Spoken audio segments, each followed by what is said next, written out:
सगळेच उमेदवार आघाडीवर दिसतात, त्याबद्दल काय? नाही, मुळातच गेल्या अनेक वर्षापासून वास्तविक पाहता हे घडणं आवश्यक होतं. ते आता उशिरा का होईना घडलेलं आहे, परंतु ज्या शरद पवार साहेबांच्या विचाराच्या पाठीशी हा जिल्हा राहिला, त्या शरद पवार साहेबांनी या जिल्ह्यासाठी काही केलं नाही. ना पाण्या प्रश्नासंदर्भात, विकासाच्या प्रश्नासंदर्भात, ना MIDCच्या संदर्भात, औद्योगिकरणाच्या संदर्भात काही केलं नाही.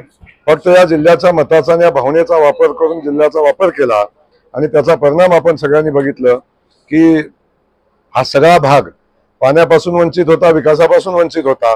आणि आता जनतेच्या लक्षात आलं, लोकांच्या लक्षात आलं आणि आता लोकांनी निर्णय घेतलाय की विकासासोबत जाण्याचा, पाण्यासोबत जाण्याचा, जे काम करते त्यांच्या सोबत जाण्याचा निर्णय जनतेने घेतलेला आहे.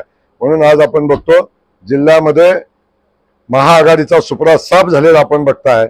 आणि खास करून आजच्या दिवशी मला सांगायला आनंद होतो की ज्या माणसानं या जिल्ह्यामध्ये द्वेषाचं राजकारण केलं, ज्या माणसानं या जिल्ह्यामधल्या पाणी पळवून नेणाऱ्यासोबत राहण्याचं राजकारण केलं, स्वतःच्या सत्तेसाठी जिल्ह्याचा मातीचा विचार सोडून दिला, असा एक राज्यकर्ता किंवा असा राजकारणी या जिल्ह्याच्या मातीमध्ये जन्माला आला, याचा आम्हाला मनापासून खेद आहे, दुःखही आहे.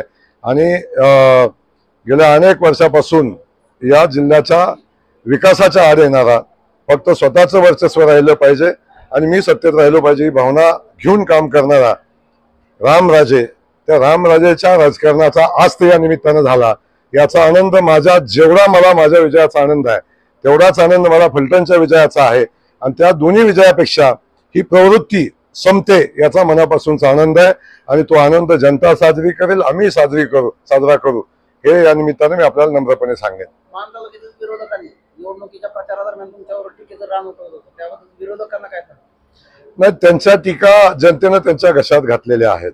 जनतेनं त्याचं चोख उत्तर दिलेलं आहे. मी उत्तर तर दिलंच आहे, पण जनतेनं त्यांना चोख उत्तर दिलं. द्वेषाचं राजकारण, जातीपातीचं राजकारण आणि तुष्टीकरणाचं राजकारण हे खूप दिवस चालत नाही. राजकारणाला मोठं आयुष्य ठेवायचं असेल तर तुम्हाला विकास करायला लागेल, जनतेच्या भावनेसोबत राहायला लागेल, जनतेच्या हिशोबाचं राजकारण करायला लागेल आणि जे जनतेला पाहिजे, आपल्याकडून ज्या जनतेच्या अपेक्षा आहेत त्या पूर्ण करायला लागतील. आणि आपण बघताय या खटावमानच्या मातीला पाण्याची गरज होती, खटावमानच्या मातीला दुष्काळ हटवण्याची आवश्यकता होती आणि ते आपण काम केलेलं आहे. पायाभूत सुविधाचं काम आपण केलेलं आहे. आणि मी जो शब्द दिलेला आहे, पाण्यासाठी ही शेवटची निवडणूक आहे, इथून पुढे पाण्याच्या प्रश्नावर निवडणूक होणार नाही. आता आमची लढाई ही औद्योगिक क्रांतीची आहे, आमची लढाई ही भविष्यातल्या शैक्षणिक क्रांतीची आहे. आणि त्यामुळं ही लढाई आम्ही वेगानं पुढे घेऊन जाऊ. आणि सुदैवानं आज महाराष्ट्राच्या जनतेनं कौल दिलेला आहे, भारतीय जनता पक्ष हा सगळ्यात मोठा पक्ष आहे. आणि सांगायला आनंद होतो की भारतीय जनता पक्षाचा मुख्यमंत्री होण्यामध्ये आता कुठली अडचण राहिली नाही. त्यामुळं आता विकासाच्या प्रश्नासंदर्भात, मानखटावच्या पाणी प्रश्नासंदर्भात कुठली अडचण आता राहिली नाही. 100% हे सगळे प्रश्न मार्गी लागतील. आणि जो शब्द मी माझ्या जनतेला दिलेला आहे त्या शब्दाच्या पूर्तीसाठी प्राणपणाची लढाई भविष्यात पण करेन.